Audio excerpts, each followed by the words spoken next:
This is Horror Podcast.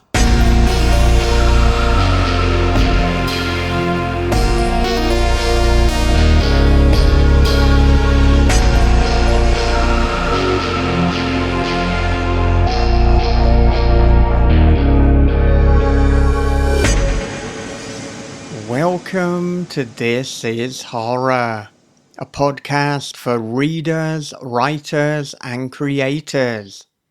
I'm Michael David Wilson, and every episode alongside my co-host Bob Pastorella, we chat with the world's best writers about writing, life lessons, creativity, and much more.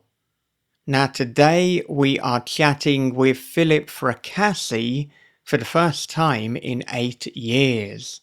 And boy oh boy, what an eventful 8 years they have been for Philip, who has gone from Indy sensation to the USA Today best-selling author of a number of books, including Don't Let Them Get You Down, A Child Alone with Strangers, Gothic, Boys in the Valley, The Third Rule of Time Travel, and his latest book, which is part of the reason we're talking today, The Autumn Springs Retirement Home Massacre.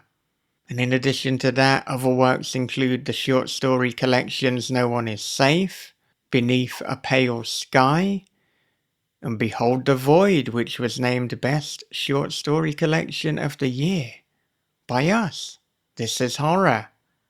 So, let's take a quick advert break, and then we will welcome Philip to the show for his much anticipated return to This is Horror.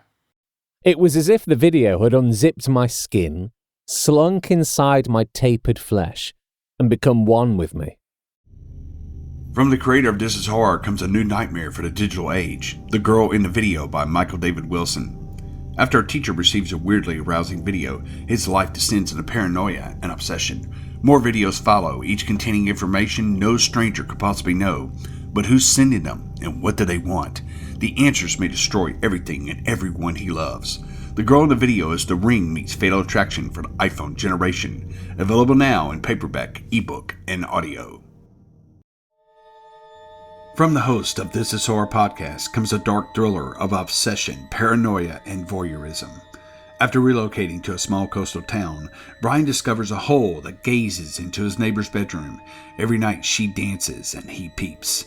Same song, same time, same wild and mesmerizing dance. But soon Brian suspects he's not the only one watching, and she's not the only one being watched. They're Watching is The Wicker Man meets Body Double with a splash of Suspiria. They're Watching by Michael David Wilson and Bob Pastorella is available from thisishorror.co.uk, Amazon, and wherever good books are sold. Okay, with that said, here it is. It is Philip Fracassi on This is Horror. Philip, it has been 8 long years, but welcome back to This is Horror. Yeah, thank you. Yeah. The other thing, 8 years ago, we were audio only. Now look at us with you guys got video going. I know. I mean, there was a rumor like, do me and Bob actually exist, or are we kind of this AI creation? So we better, especially because, there's a lot of bad shit going on with AI at the moment. We need to dispel the rumor, and here we are. We're real people. Yeah. Yeah.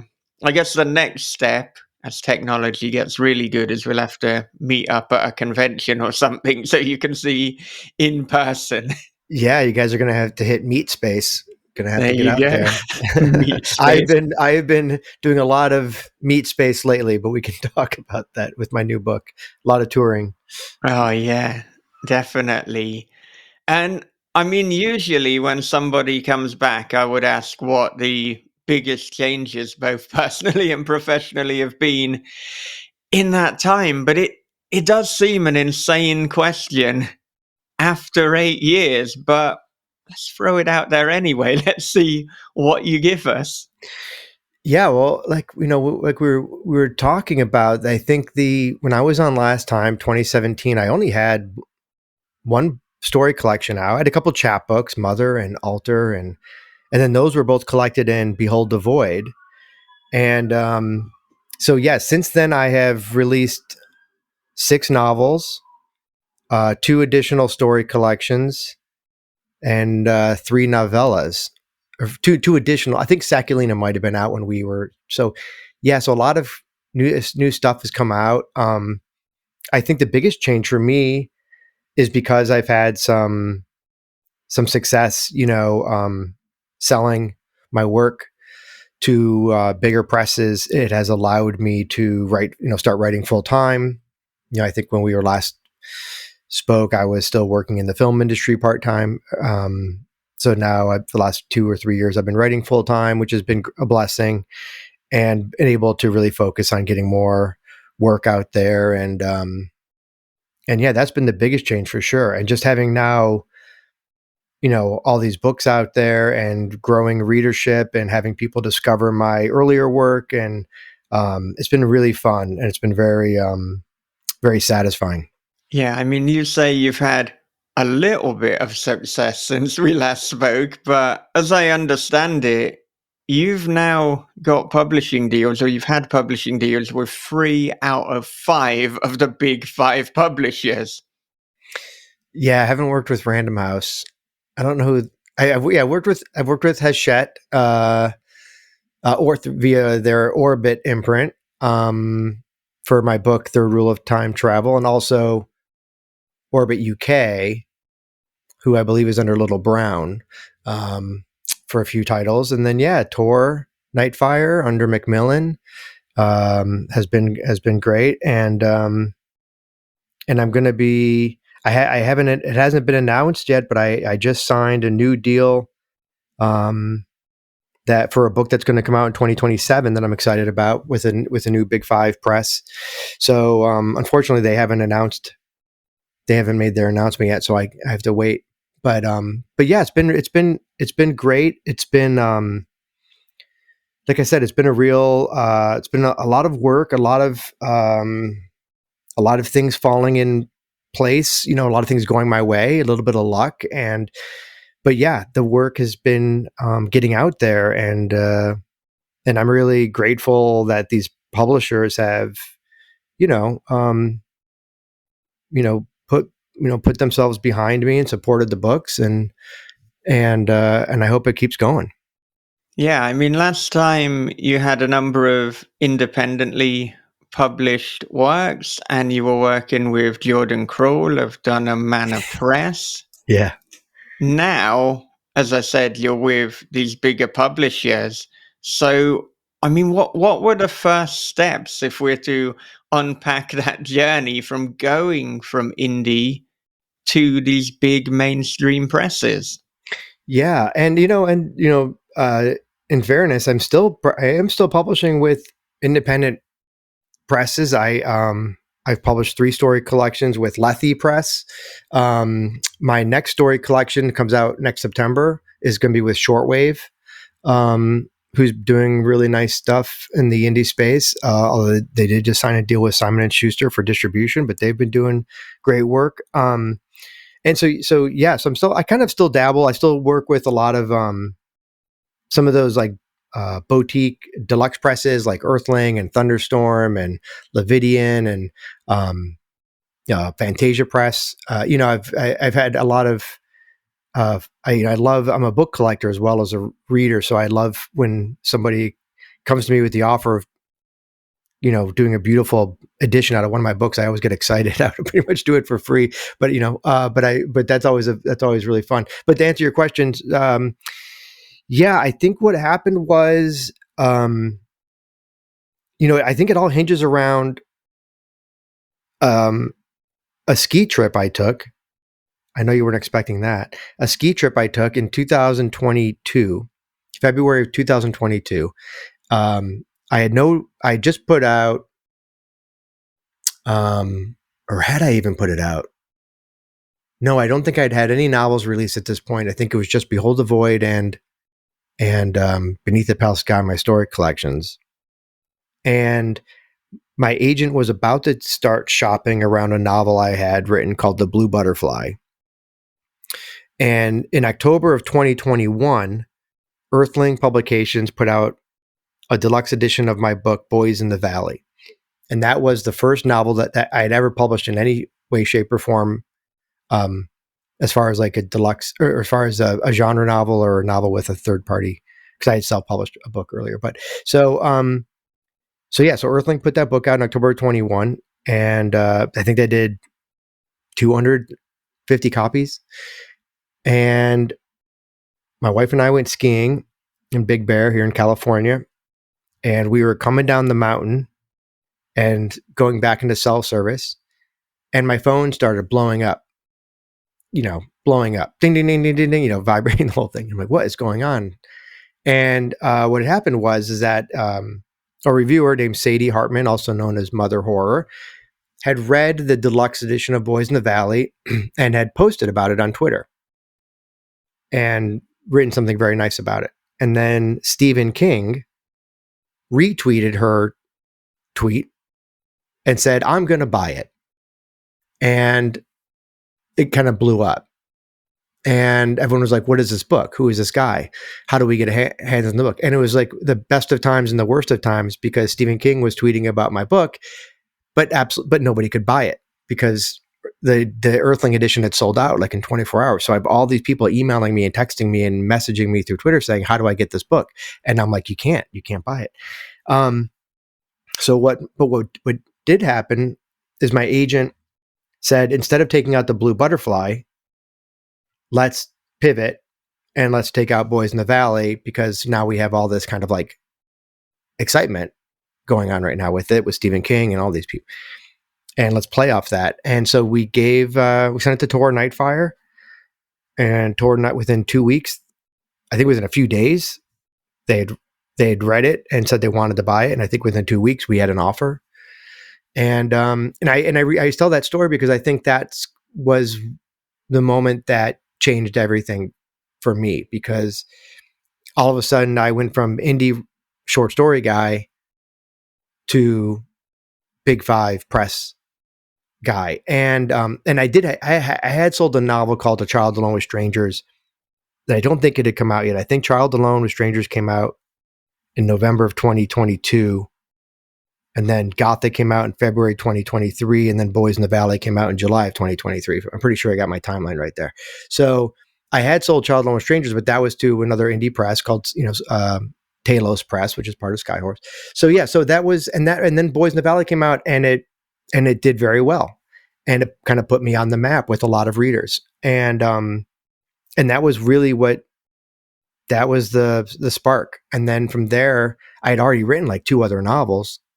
And so my agent started, it was a 2-book deal with Nightfire. And then, so I wrote the second book for them. And then I had another novel called Third Rule of Time Travel that she was able to sell to Orbit on its own merit. And so all of a sudden I went from like having no books out to having like 4 books out within like a year and a half. It was insanity.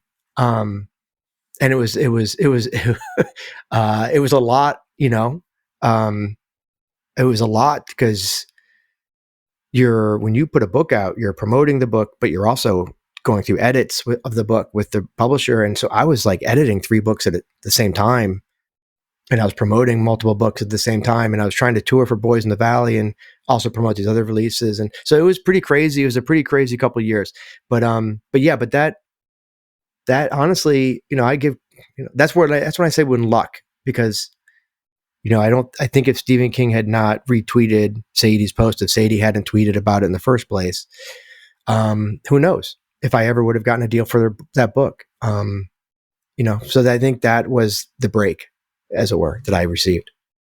I imagine there must have been so much anxiety alongside the excitement, both for you and even for Tor once they signed the book, because like attention is so fleeting, and you had all these people who they want to buy the book, but if you're not kind of rushing it out, then by the time it comes out, that attention or that interest has potentially gone. So did it mean that Tor really had to kind of bring their A game and rush release it? Because Well, yeah, no, I know I had the same, obviously I had the same thought at the time. I was very anxious about it. And I'm like, but you have to think big picture, which is like, look, the Stephen King thing, basically, I mean, they had to like the book. It wasn't, I don't think they bought the book just because Stephen King tweeted about it. But they liked the book. They believed in the book. But yeah, there was that element of like, okay, how do we like get it all ramped up again? And there was a lot of me, kind of hysterically retweeting like, hey, the book has been sold. It's coming out, in July of 2023, and and you just got to wait a year.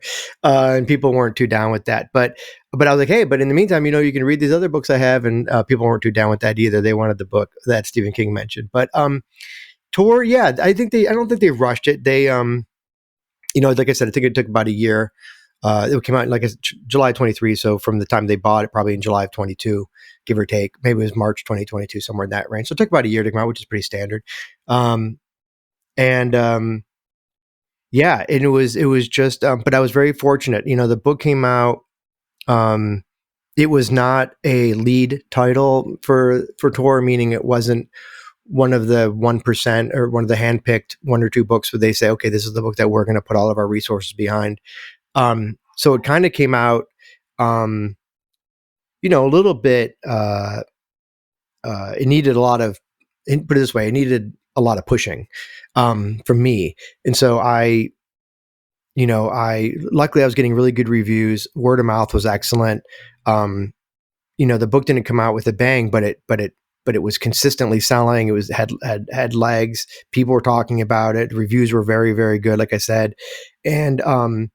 And I actually, I like did a Kickstarter, and I raised like $10,000 so that I could go on tour for the book.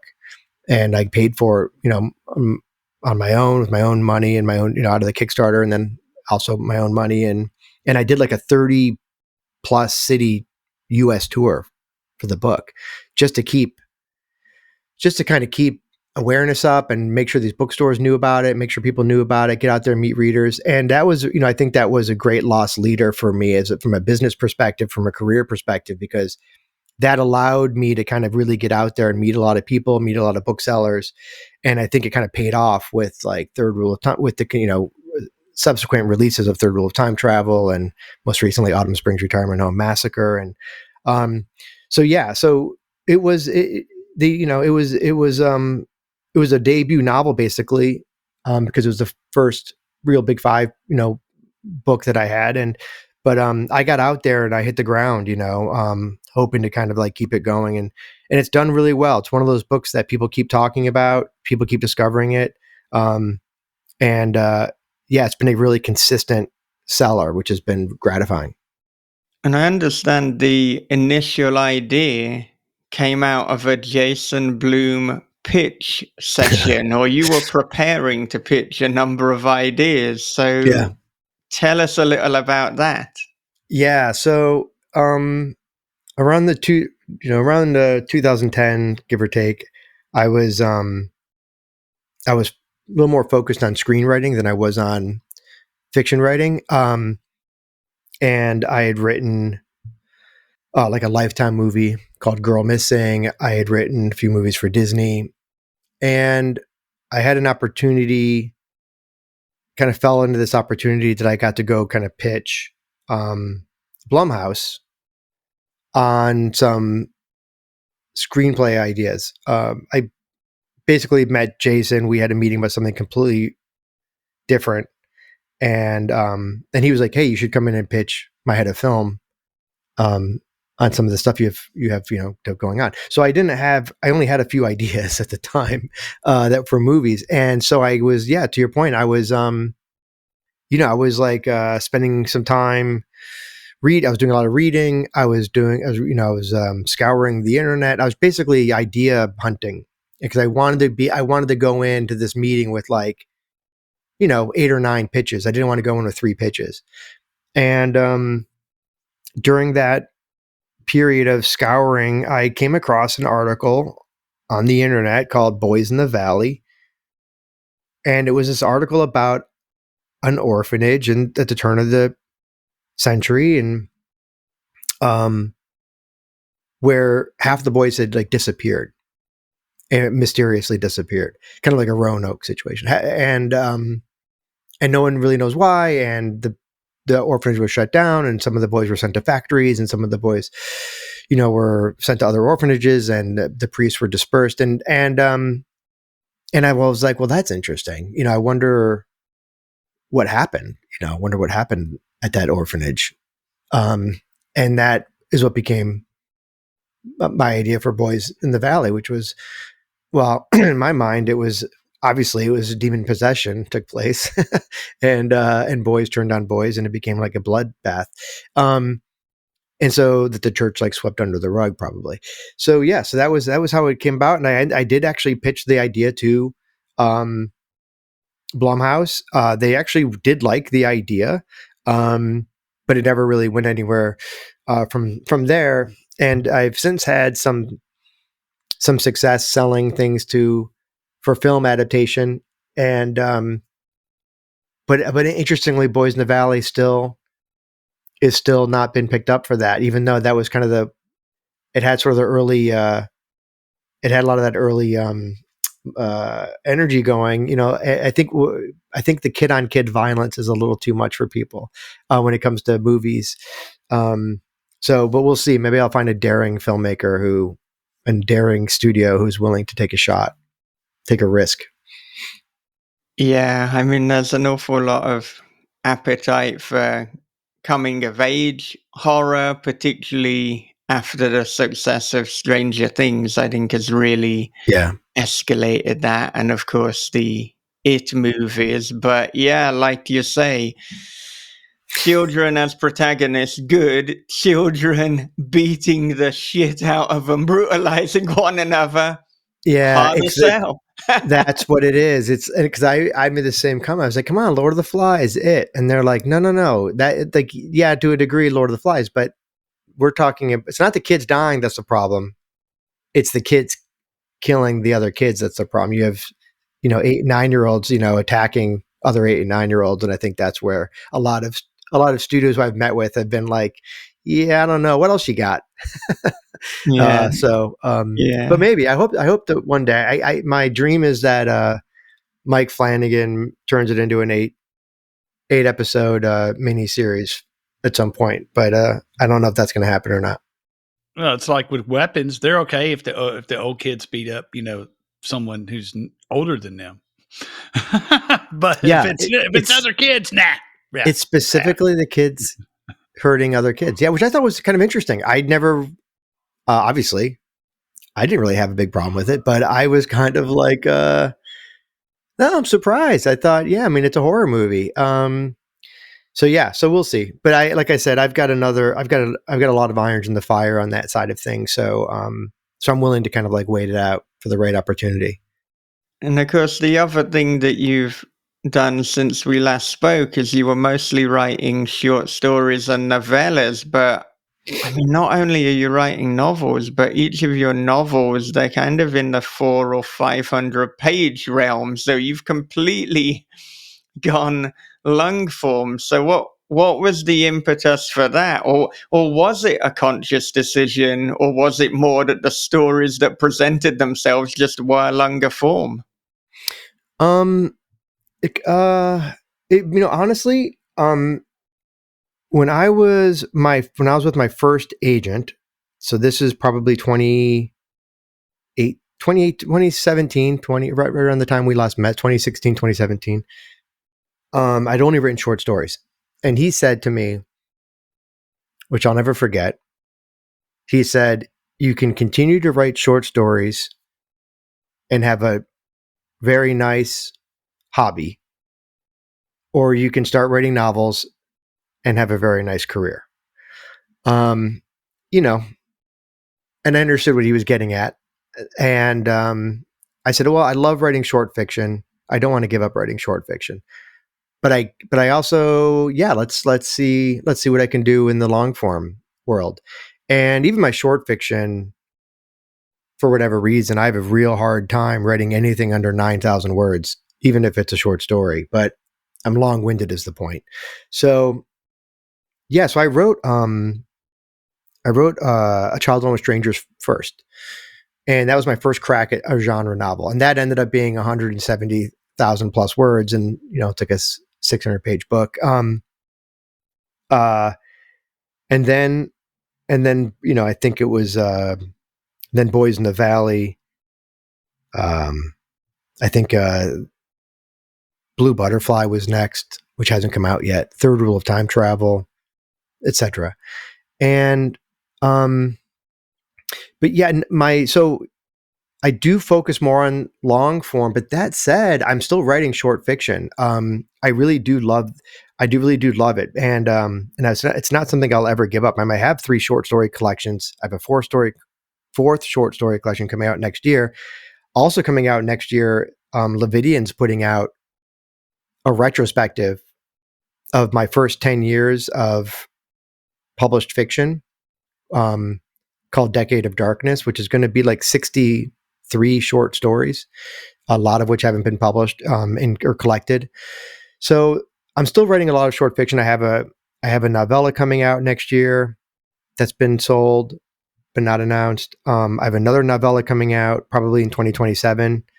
It's been sold, but to Big Five, not announced, unfortunately. But and I still write short fiction I have a patron, so I write short fiction for my Patreon, and I try and write like 7-8 stories for them a year. But I'm also writing novels, so I'm also writing screenplays, and I'm writing TV pitches and all this other stuff. But so I do try and I kind of try and keep, I try and keep the focus broad. I'd like to have a lot of irons in the fire, as I kind of said. And I think that's, from a career perspective, you want to kind of always be agile.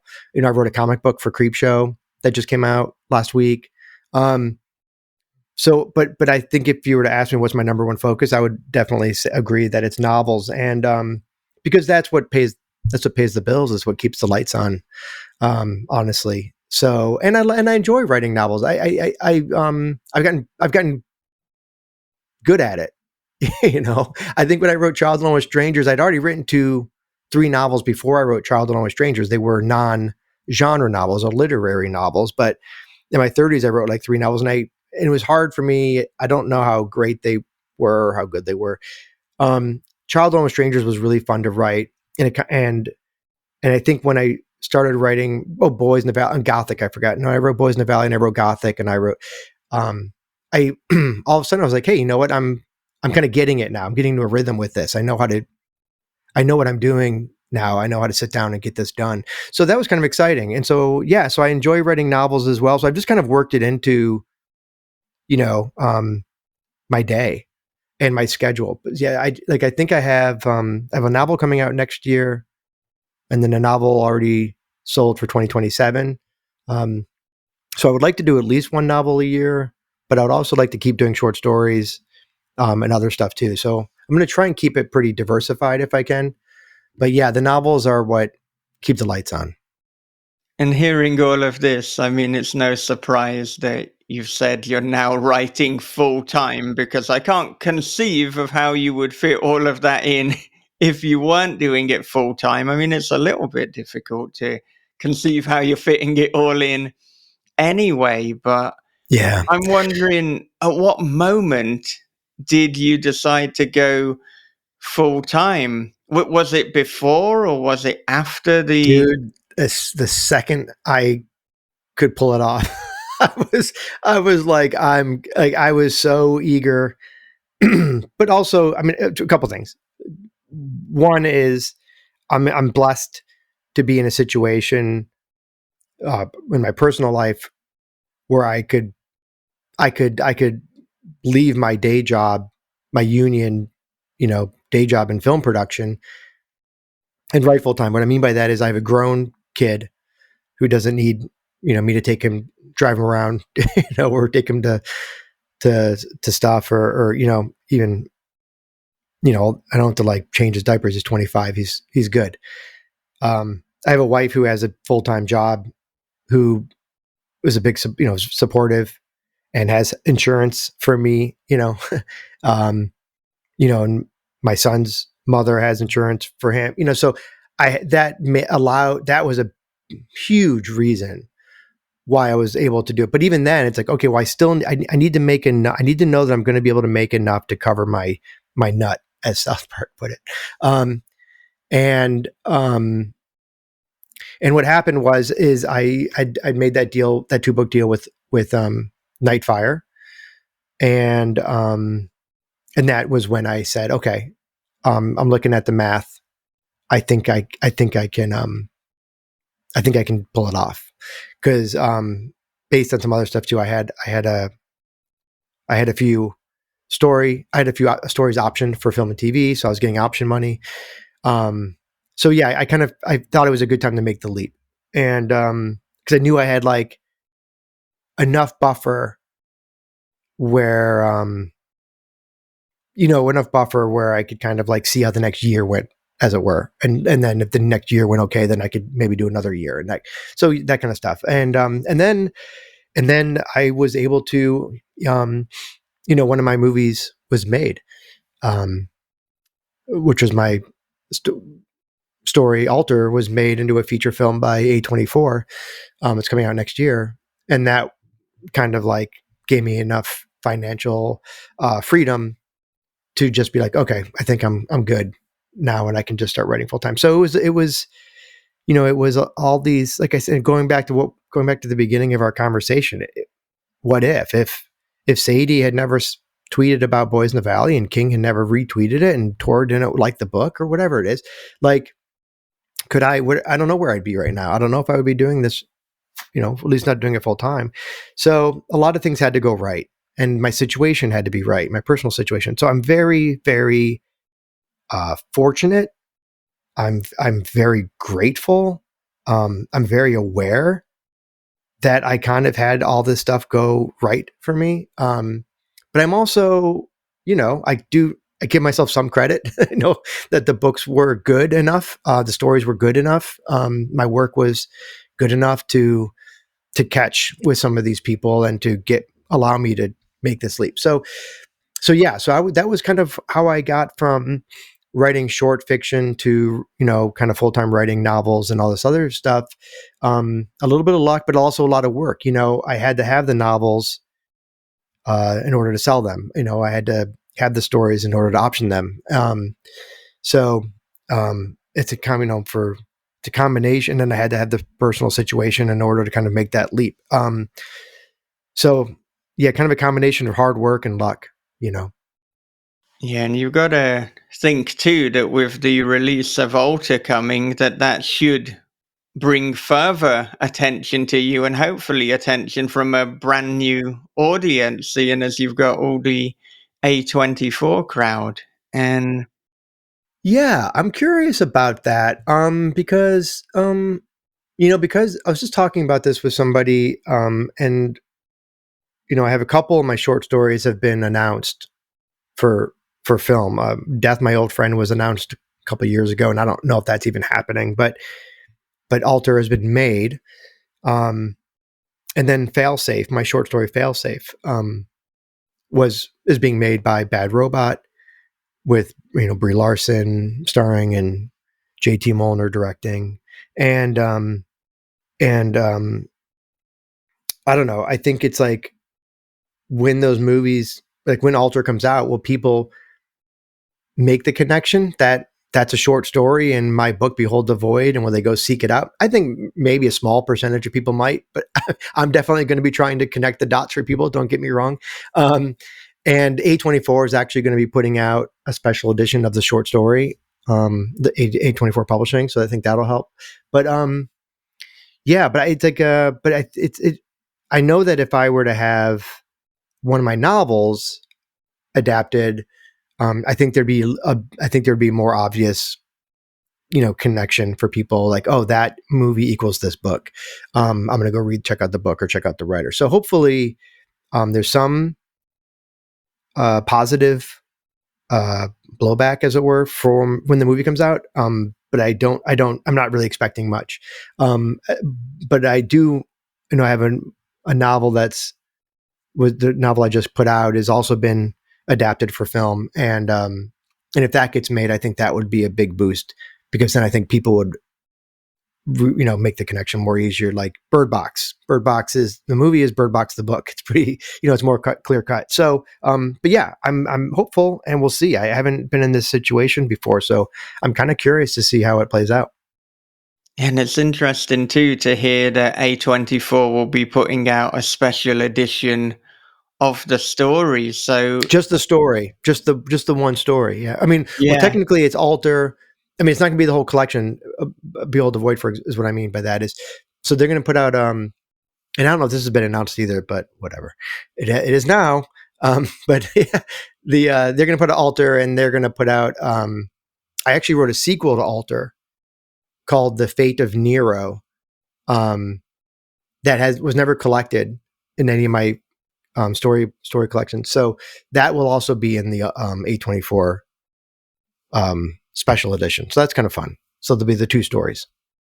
Is this a limited edition in terms of how many will be printed, or? Honestly, Michael, I don't know. I don't think so. I think it's going to be like a trade. I don't know. They haven't told me. So I'm curious. I don't think it's going to be limited.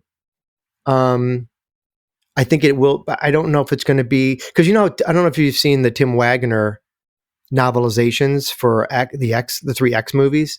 Oh yeah, Maxine or whatever. So that was A24 publishing. So I don't know if they're going to do something like that, or if it's going to be more like one of their, like their screenplay books, which are like those hardbound, cloth-bound editions, hardcover editions. So I don't know what they're planning. I'm kind of curious to see what happens. I just gave them the stories, and I did a little some minor touch-ups on the stories for them. And and I'm kind of curious to see what's going to happen. But they should release that book. My understanding is that book will release pretty much simultaneously with the film, which is hopefully next year. I'm still waiting for them to give me a firm release date, but I do know the movie is done, meaning it's done. The editing is done. It's ready to go. So I'm curious to see when they're going to announce the release date. And I have not seen it yet. I'm kind of curious to see it too. So they've been keeping it kind of under wraps. And here I am blabbing about it on the podcast, but no, yeah, they're all trying to look. No, but I know it's done, and I know it's coming.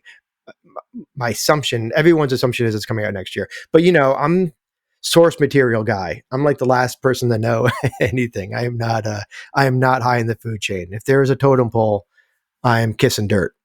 As long as the paychecks are clearing, that is, one of the most important things. But... That is, yes, sir. That's the most important thing. It's one of the most important things. Yeah, I would obviously like the movie to be good, but I'm a big fan of the director and the writer, Igor Abraменko, who directed it. Also directed a movie called Sputnik, which was a science fiction horror movie, Russian science fiction horror movie that came out a few years back. That's amazing. So this is his follow up to that. The writer Will Sudik was a writer on Westworld.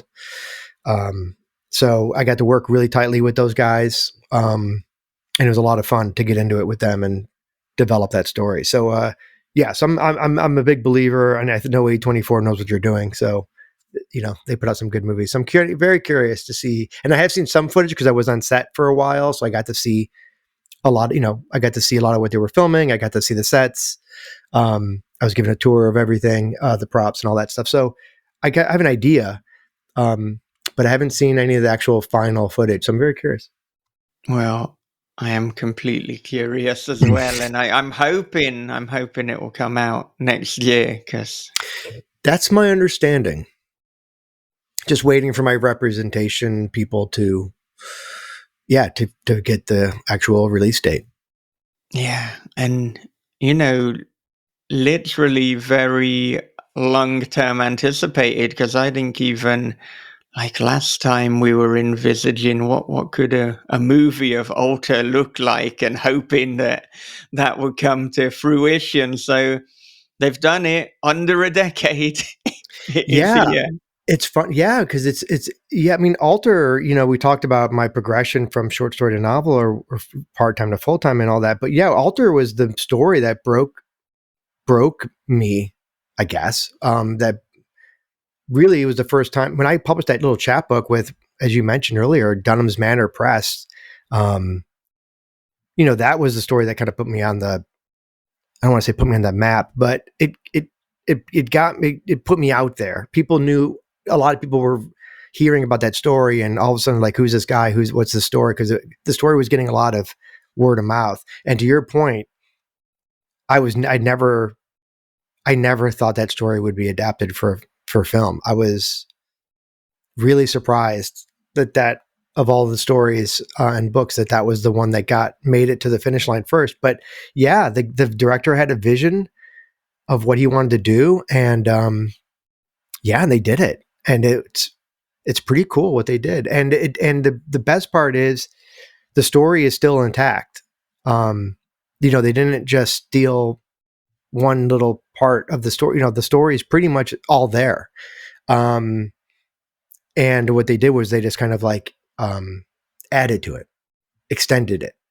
So that I'm very, and they went some places that were pretty wild. So yeah, I'm very curious to see the movie, and I'm curious to see how it's received.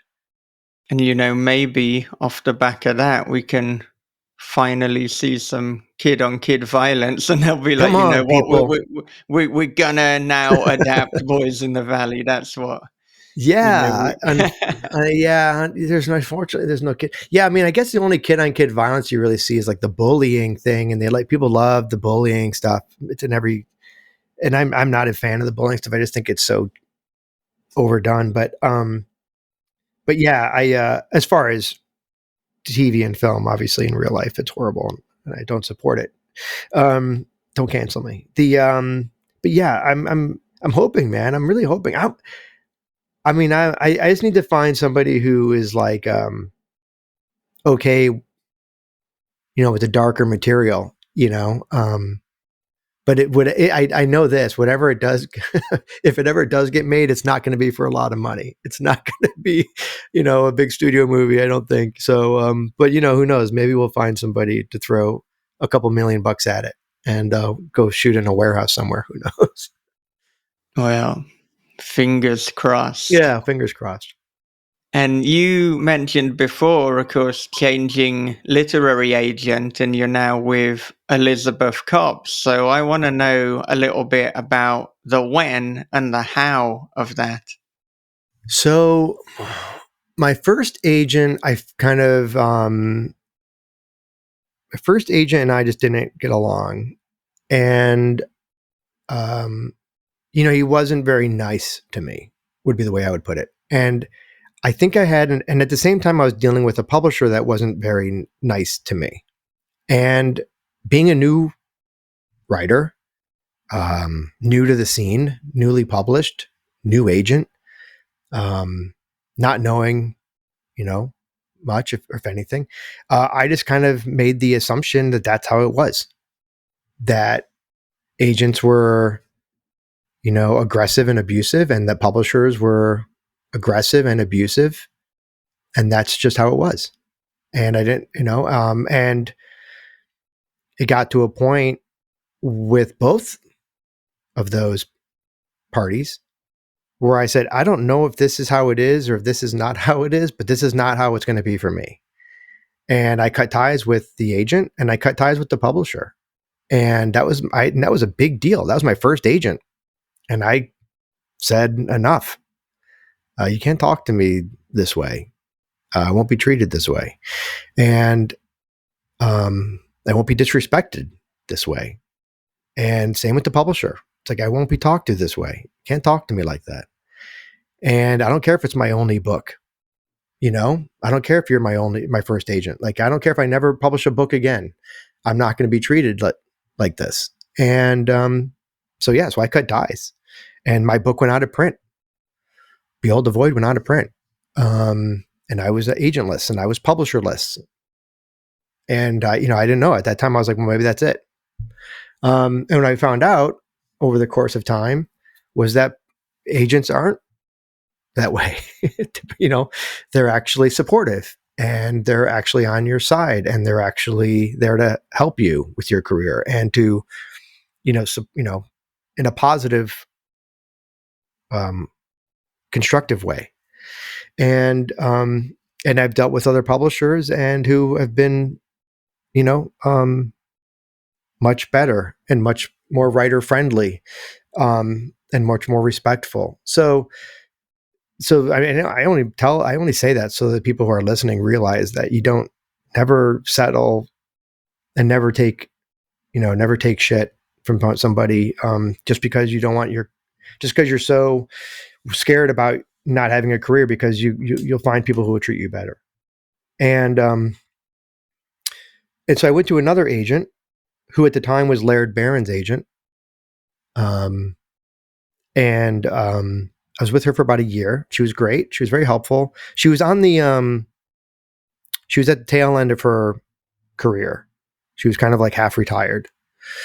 And so I wasn't a great fit. I move pretty fast, and I'm a pretty aggressive guy when it comes to business. And I expect people who represent me to also to be as driven and as aggressive as I am. And so it just wasn't a good fit. And then Janet Reed, and then sadly she passed away a couple of years back. But then so I we amiably parted ways.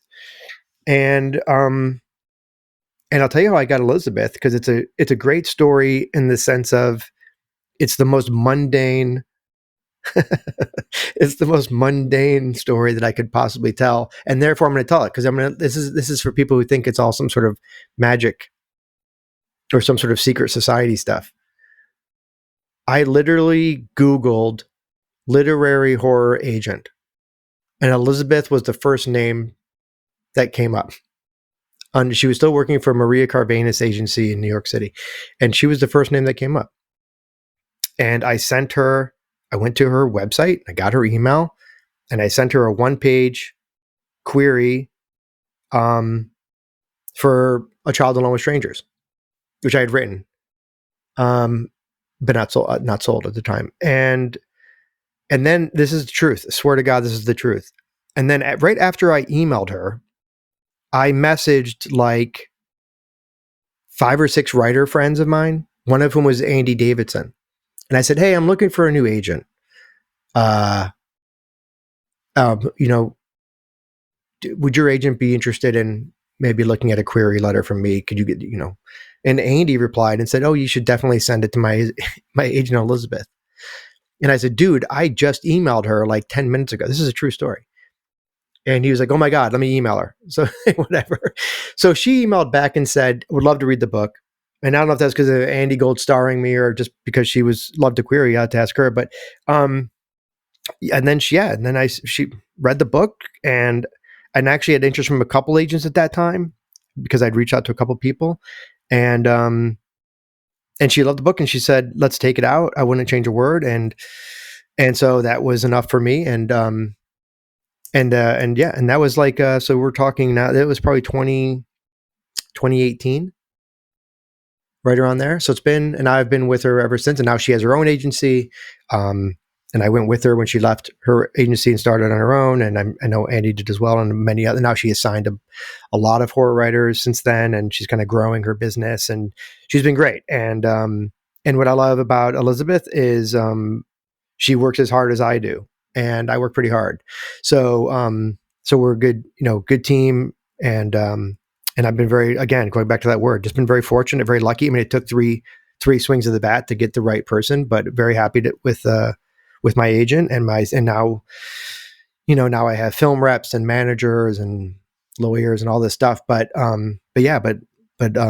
Elizabeth was the one who got me there. Yeah. Is it Endeavor that you're currently represented by in terms of the film stuff? I am represented by William Morris. Yeah, WME. Yeah. And then I'm also, my manager is a group called Circle Marketing and Promotion, or Management and Promotion, I think. I don't know, the circle I'm in P. I'm not sure what the P stands for. So yeah, but the reason I got to my manager is because I had dinner with Brian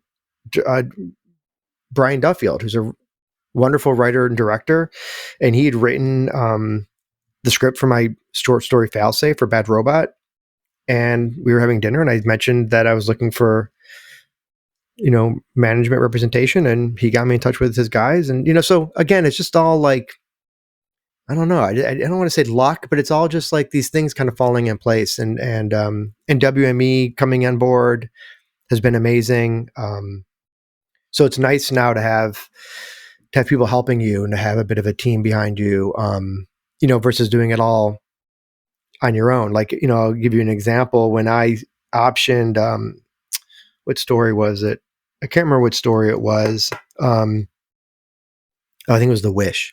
I had a story called The Wish, and I optioned it. And this time it was just me and Elizabeth. And Elizabeth doesn't, she doesn't really do the film and TV stuff. And so that's why she was hugely instrumental in getting me with WME. And I didn't have a lawyer. And so this is for people listening who are writers who might write into this, just know, like, but you have to have a lawyer look at these option agreements. You have to. You can't not do it. And so I hired a lawyer through a friend, a TV director. He connected me with his lawyer, who did me a favor, quote unquote, and did the option agreement with me. But I ended up spending more on the lawyer than I received for the option. So I lost money, but it was worth it, right? Because let's see what happens. But that was the situation I was in at the time, and that was you just do what you have to do. And I was like, well, I'm not going to not sign the option. I'm also not going to sign the option unless I have a lawyer look at it, because you don't want to lose the rights. You don't want to give things up that that will end up hurting you. So that was the situation I was in. It was very stressful, because I had this opportunity and I didn't have representation and on the film side, and I just had to bite the bullet, and I lost money on that deal, but it's ultimately paid out. It's ultimately worked out. So it's taken me a long time, over a decade to get to this point, where I have help. And it's been an interesting journey, and a lot of things have gone right for me, honestly. Yeah.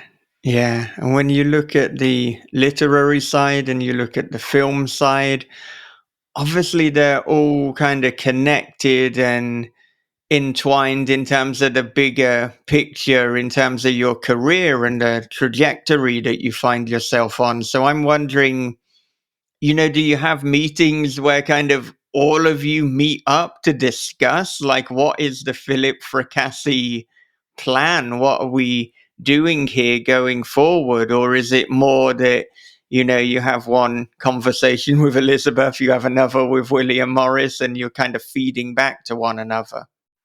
It's kind of a combination of both. We do have those meetings. Yeah. We talk about what we're, what's the strategy? What are we focusing on? And the thing about, but then I also have a lot of one-on-one interaction with WME and my manager, and they all kind of do different things.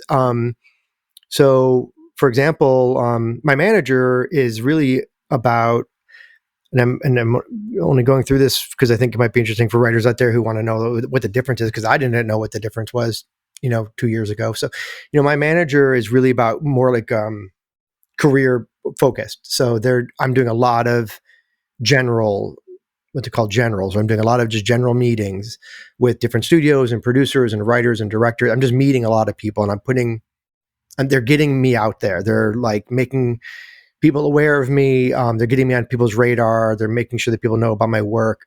They are dealing with, I wrote a screenplay I wrote a couple screenplays, for example, and they're kind of out there sort of shopping the screenplays and getting in front of writers and directors and producers and all that kind of stuff.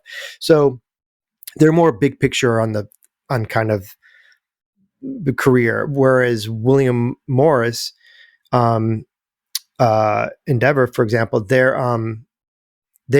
all about like what project one project. So let's take a project. Let's take Autumn Springs Retirement Home Massacre. That's our focus, and we are going to take that out, and that's going to be the project that we're going to focus on. So they're very project oriented. And then my literary manager, of course, does both of those things, but on the literary side, she's both career focused and also project by project focused. So that's kind of the difference between the three. So depending on what we're talking about, I'm usually interacting with at least one of the three every other day, pretty much. And then there's like team emails that go out probably once or twice a week with updates on everything, so everyone's in the loop.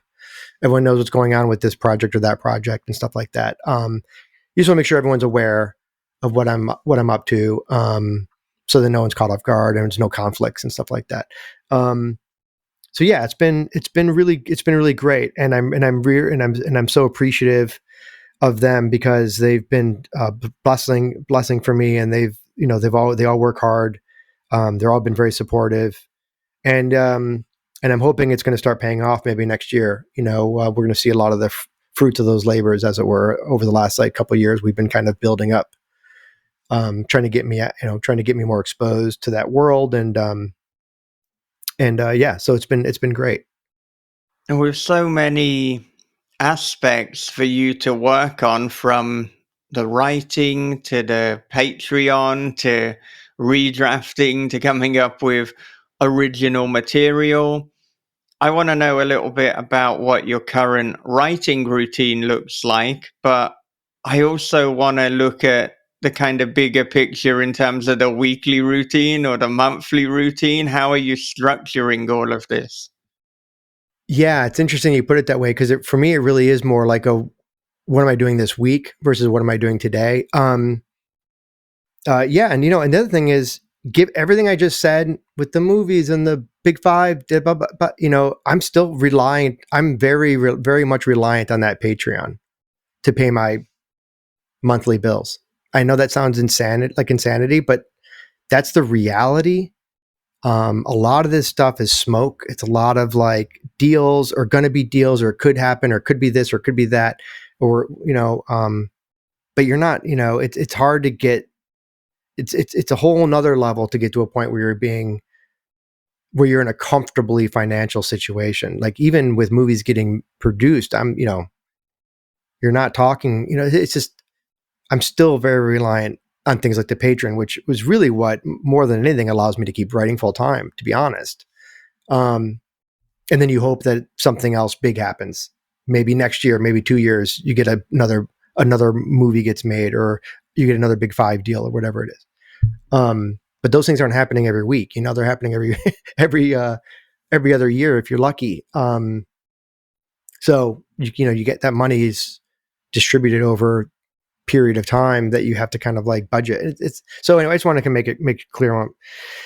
I was at a convention once, and somebody came up to me and they said, "Hey, are you Philip Fracassi?" And I said, "Yeah." And they said, "You wrote Boys in the Valley?" And I said, "Yeah."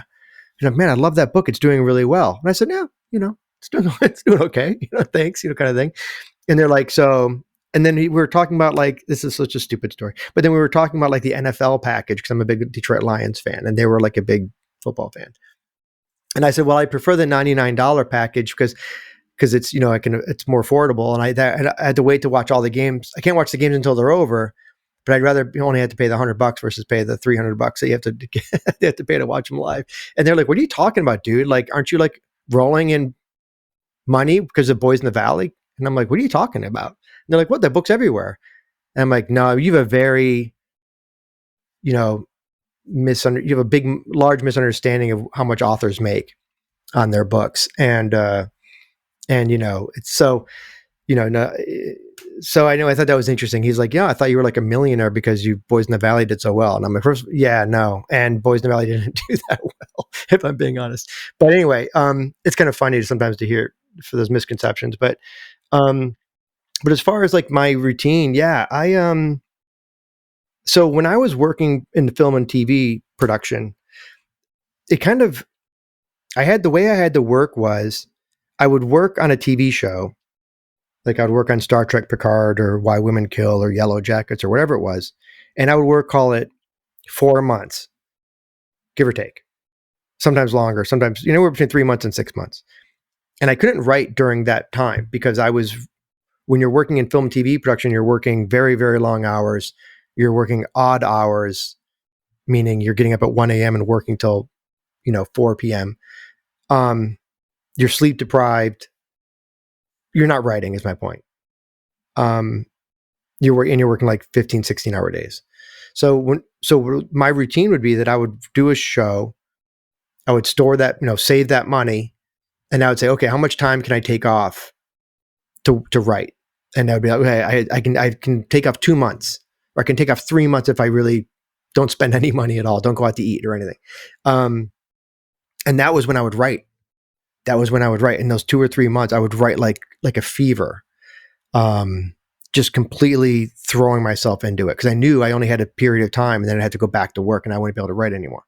So for another 3 months or whatever it was. And so that's kind of carried over into my routine now. Even though I'm a full-time writer, I still write like that, meaning I binge write.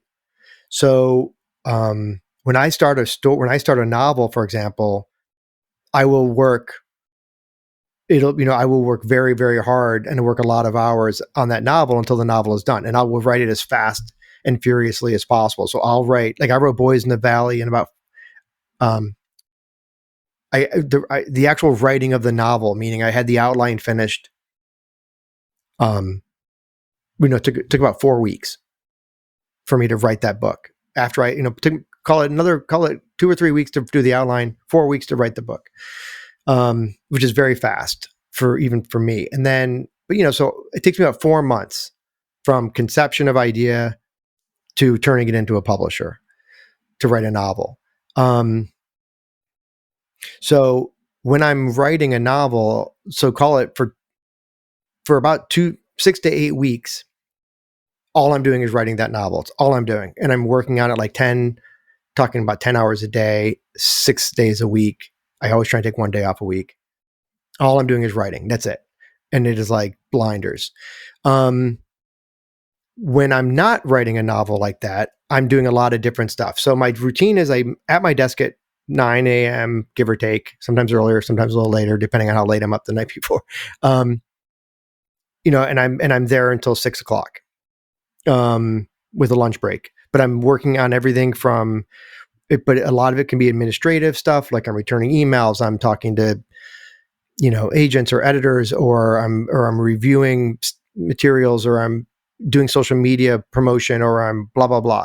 Administrative, I'm, fixing the website. I'm sending Patreon updates. I'm all that kind of stuff. It's I'm doing, and then I'll be like, okay, I need to spend an hour or two working on this short story that's due at the end of the month or whatever. And so I'll tinker with the short story for a couple hours. And that'll be the kind of like my daily routine. So if you're talking about, let's call it, 60 hours a week, I would say about 40 of those 60 hours are probably administrative stuff. And maybe 20 of those hours are actually writing. When I'm working full time on a project, on a novel, it's big time the opposite. It's almost all those hours are almost devoted to just writing with some administrative stuff, because you do have to keep, So my routine is I work every day. I work from 9 to 6 every day at least, and then I usually do a couple hours in the evening, because I do like writing in the evenings. And that's kind of my routine. I do that every single day, 6 days a week. I usually try and take at least one day off, usually a Sunday or a Saturday, depending, where I get away from my computer and get away from my desk. So that's it. So I'm just, like I can tell you, for example, it's November 22nd. I'm going to be spending the rest of November wrapping up one short story that's been sold, that's due. And then I have to write one more short story that's due. I have to write a pitch for a future anthology. And I have to write a couple like introduction things. Nobody gives a shit about my schedule, but point is I have all these like little things I have to do.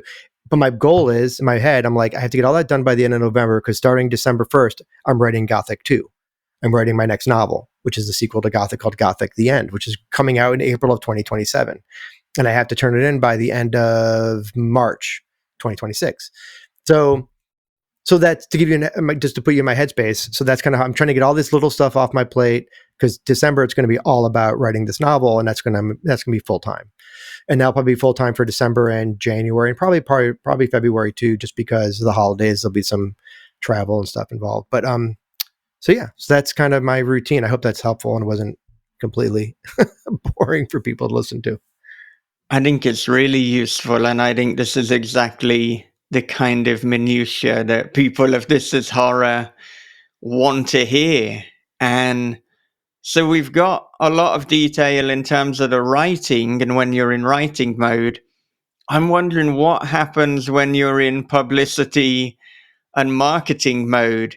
And of course, the complication there is often when you're publicizing one book, you're on deadline to finish another. So, I mean, to begin with, what are the minimum non-negotiables that you will do when marketing a book? Well, I mean, I have to do all the social media stuff. That's on me. All the graphics that you see posted all over my socials, that's all me. I do. I'll do like occasional, like I'll write essays for third-party websites. Like I did a couple blog posts for like crime reads and things like that to promote Autumn Springs. The same with Boys in the Valley. So you're writing these kind of like 2,000 word essays. The touring is not. So publishers these days aren't very focused on touring. They're more focused on like influencers, getting advanced copies out to Instagram people, to TikTok people, to bloggers. That's where they focus most of their energy. Unless you're a New York Times bestseller, then they're going to spend more money on more traditional marketing and things of that nature. And then, so I guess for me, the bare minimums to answer your question is definitely you got to start the social media stuff early. You're talking 6 months before the book releases. Got to start make people raising awareness for the book, newsletter, all that stuff. I run all that myself, obviously. And then start doing, maybe if you get your PR person with the publisher, they're typically getting you podcast opportunities like this one, or they're getting you articles to go write for third-party websites to kind of get your name out there a little bit. And then hopefully you get all these Instagrammers read your book, and hopefully they like it and they promote it and they share it and they share reviews of it, and bloggers, and then that's when, it's hard to get on those like more mainstream, national. That's the big ones. That's really, really hard to break into, like, like the Variety or the Paste Magazine or the USA Today or the Men's Health or Vulture or NPR. All these places use those are very hard to get those entities aware of you and aware of your book. And there, so that's all comes down to PR and how good your PR department is and how focused they are on your book. Are you a lead title for that publisher, for that slate? For their winter slate, are you a lead title or are you a tertiary title? I haven't been a lead title yet. So, but you can, the lead titles because they're the ones that are on all those lists, in those national lists, because the PR guys are getting the book out there. But the bare minimums are you need the library journal review. Hopefully you get the publisher's weekly review. You need the book list review. Hopefully you get some influencers to share your stuff. Touring wise, I just did a 5-week tour. I learned a lot from it. Group events were the big wins. The one-on-one in bookstores is cool. It's a lot of work and expense to get there for 20 people that probably would have bought your book anyway. But you do it because you want to meet readers, you want to shake hands, and you want people to be able to spend time face to face with you, and all that stuff pays off, and it's also fun, and it's it's great to meet people and great to meet readers. And but like for my next book, for example, I'll probably limit my touring to 2 weeks, just because 5 weeks was it was so strenuous. It was exhausting.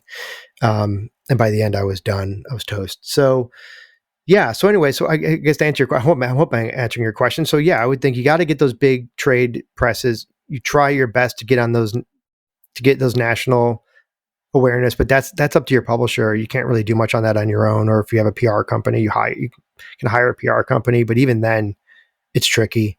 And then you hope that people like the book, and there's word of mouth. I mean, word of mouth is the biggest thing in a way, because if people like the book and they're talking about the book and they're reposting about the book and all that stuff, that's the gold.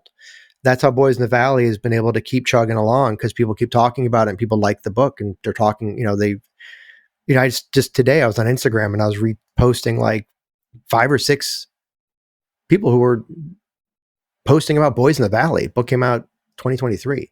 So yeah, so does that answer your question, Michael? Like what I mean when you ask what minimum you do? I mean, I hired a PR agency for this last one, because I didn't really, I felt like I needed that extra help based on what I'd gone through with Boys in the Valley. It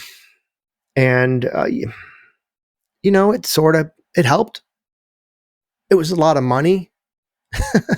So, I don't know, man. It's like we're all trying, and it's funny, I talk to people who have been doing this for 20 years, 30 years. I'm talking about established New York Times best-selling writers. And they're just like, yeah, I don't know, man. Like, I'm trying, like, what do you do? And I'm like, what are you talking about? What do I do? I don't know anything. But these are conversations I have had. And it's funny. There's no answer. There's no one answer, and there's no right answer. The biggest thing is you've got to have a publisher that believes in you, that believes in your book. And if you get that, that goes a long, long, long way. And then you got to hope that readers like it. I mean, that's it. Yeah, and I think this is hugely useful for people in terms of just dispelling the myth that, you put out a book and it's with a big publisher and now all the money comes in, like the person who assumed that you're a millionaire, because we're hearing, well, you're like a lot of us, you're just kind of experimenting, you're trying these things out, you're seeing what sticks. And just because you're with a massive publisher, you're still putting your own money in to independently hire a PR agency, because goodness, these publishers, they do a lot. They get you a lot of opportunities, but you've almost got to go that extra mile, because you don't know what is the one piece that is then going to go viral. What is the one piece that is going to lead to Mother Horror putting something out, that is going to lead to Stephen King putting something out? And with every book, with every bit of marketing, it's like a ticket to the lottery. It's a ticket to success, but you don't know which ticket is the winning one. Yeah, you have to. Yeah, and absolutely, you cannot rely on your publisher to promote your book. Absolutely, no. That is a huge mistake, and they're helpful. Hopefully, there'll be degrees of you will find that there are degrees of helpful. Like I said, depending on how big of a writer you are for them, how much money are they going to make off you? If they're going to make a lot of money off you, they're going to be a lot more helpful. If they don't think they're going to make a lot of money off you, then they're not going to be very helpful. and you have to do a lot of the heavy lifting yourself. And as far as lucky breaks are concerned, as far as like that, it's like is putting yourself out there. Like I remember, I think of off the top of my head, I remember S.A. Cosby telling me about how he was discovered because he did a panel at some tiny con. I don't remember what the con was, and he tells the story all the time. And I think he was like thrown in at the last minute or something. It was kind of a weird. I'm paraphrasing, but he was on this panel, and somebody was in the audience, and they asked him. They were like really impressed with his panel, and I think that was sort of led to him getting his first book deal, and to some little panel that he did. And Rachel Harrison, who's a New York Times bestselling writer now, and she got her book deal via Twitter, tweeting pitches. There's a word for it. I don't know, but I know you guys. When there was like they had these open pitch things. Pit dark. Yeah. So that's how Rachel got her first deal for return. And you have to put yourself out there. And to your point, Sadie reviewing a 250 copy edition of Boys in the Valley and Stephen King just happening to see it and just happening to retweet it, like the odds infinitesimal. But yes, I have found, Nat Cassidy talks about how Book Talk made his career. He's very open about it. I'm not spilling tea here. These are things that people have said publicly. And, and I would say that for me, Boys in the Valley, Instagram, and for Autumn Springs Retirement Home Massacre, Instagram, that's my biggest platform as far as promotion for whatever reason, I couldn't begin to tell you why. I'm not, I get a lot of Instagram love for my books. So, but I don't get much love on TikTok, and I don't get much love on other social media platforms, but for whatever reason, Instagram, and I don't, but yeah, you have to be on everything, you've got to be on social media. You've got to be on social media. Let me say it one more time for those in the back. You've got to be on social media. You have to be, not because you want to be, because you have to be, because the publisher expects you to be.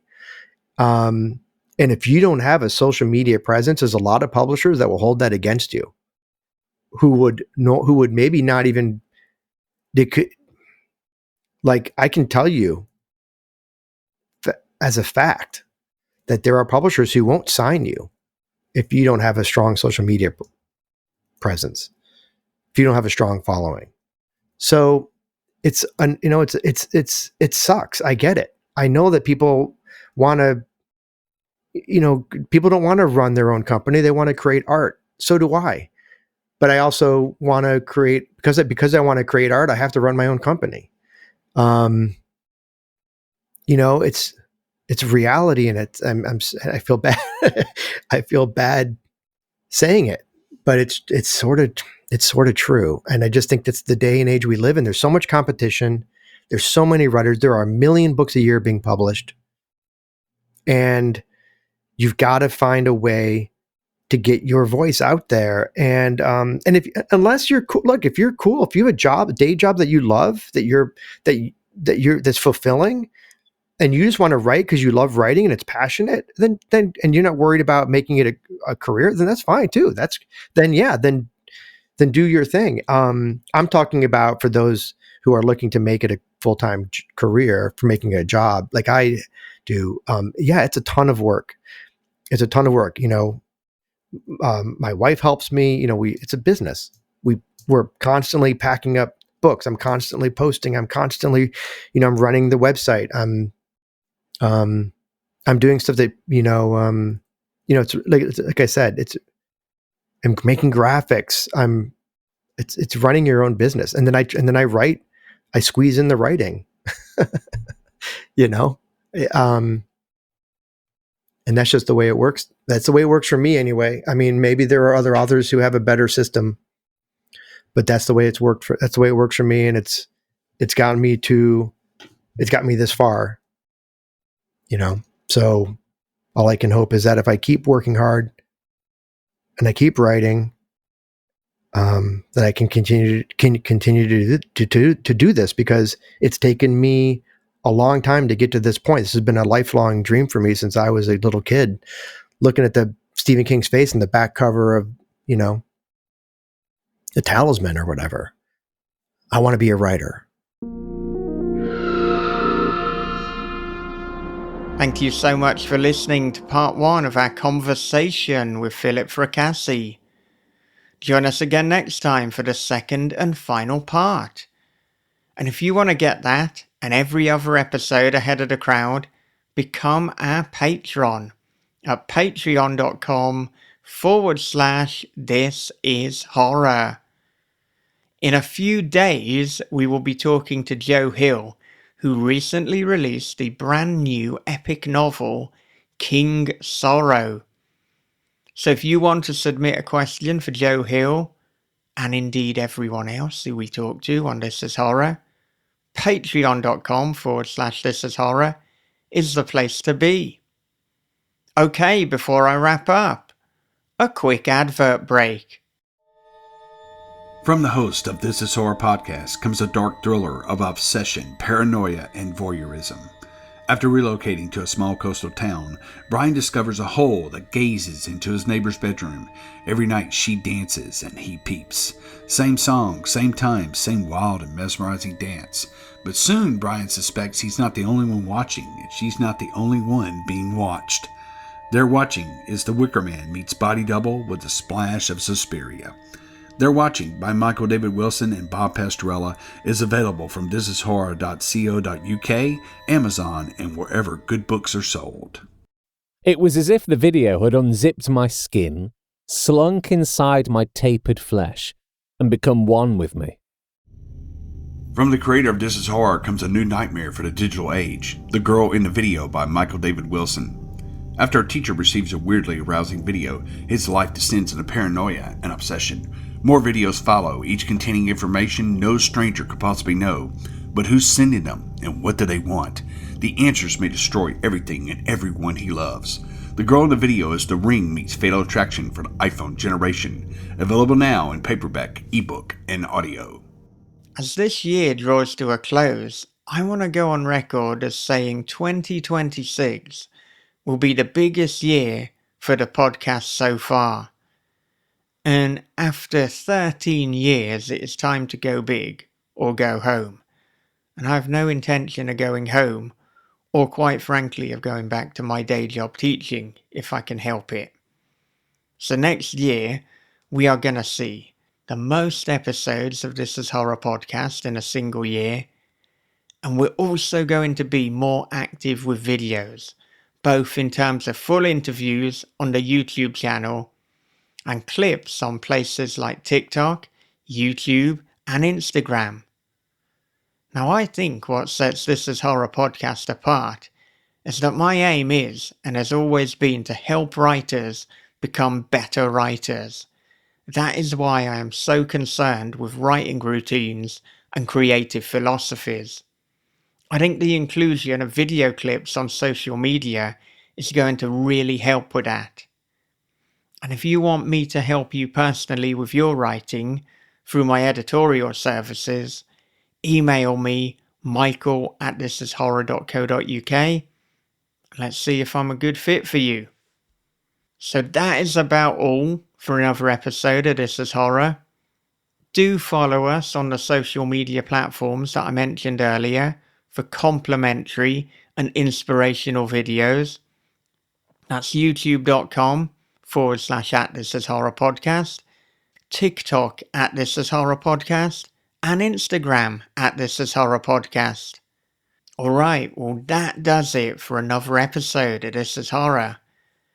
I'll see you in the next one for part 2 with Philip Fracassi. But until then, take care of yourselves, be good to one another, read horror, keep on writing, and have a great, great day.